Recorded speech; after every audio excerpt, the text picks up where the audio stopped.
Live start చేశాక correct 2 minutesలో police వాళ్ళు వచ్చారు.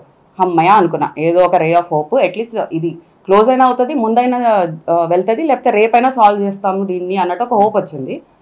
తిరిగి చూస్తే 2 gentlemen got down the van.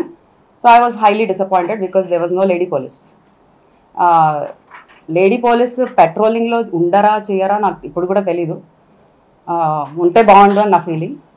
దాని తర్వాత పోలీస్ వాళ్ళు వచ్చాక నేను ఫస్ట్ వాళ్ళని 2-3 questions ఇంటరాగేట్ నేనే చేశాను. ఫస్ట్, సార్ మీకు ఎవరు కాల్ చేశారు, ఏం రీజన్ చెప్పేసి కాల్ చేశారు, పోనీ ఈ రీజన్ చెప్పాక అబ్బాయ్యా అమ్మాయ్యా ఈ న్యూసెన్స్ క్రియేట్ చేసింది అని చెప్పారు, ఏమైనా చెప్పారా అంటే మాకు అవన్నీ ఏం చెప్పలేదు, మేము మా డ్యూటీ చేయడానికి వచ్చాము, వాళ్ళు పిలిచారు మేము వచ్చాము, మేము ఇక్కడ వచ్చి అన్నీ కనుక్కొని మా డ్యూటీ మేము చేస్తాము, మీరు మాకు ఆ డ్యూటీ చెప్పకండి అన్నారు.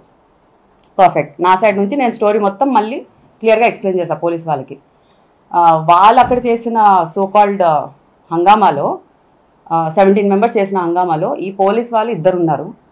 వాళ్ళిద్దరిలో ఇద్దరికి నాకు తెలిసి ఈవెన్ 10% కూడా నేను చెప్పింది ఎక్కలేదు, లేకపోతే ఎక్కించుకోవాలి అనుకోలేదేమో నాకు తెలీదు.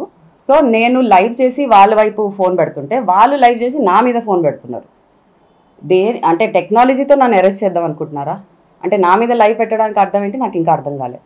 నేను వాళ్ళ బ్యాడ్జ్ వాళ్ళ నేమ్స్ క్యాప్చర్ చేద్దామని ఫోటోలు తీసుకుంటుంటే బ్యాడ్జ్లు కవర్ చేసుకుంటున్నారు ఇట్లా.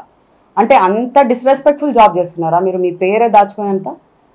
తర్వాత మొత్తం సినారియో చూసి చూసి చూసి వాళ్ళు అసలు ఎక్కడ నా సైడ్ కూడా తీసుకోమనట్లే, బట్ వాళ్ళు కుక్కల కన్నా దారుణంగా వాళ్ళు అరుస్తూ ఉంటే వాళ్ళని కూడా స్టాప్ చేయట్లేదు. అతను ఎందుకు వచ్చారు పోలీస్ నాకు ఇంకా అర్థం కాలే.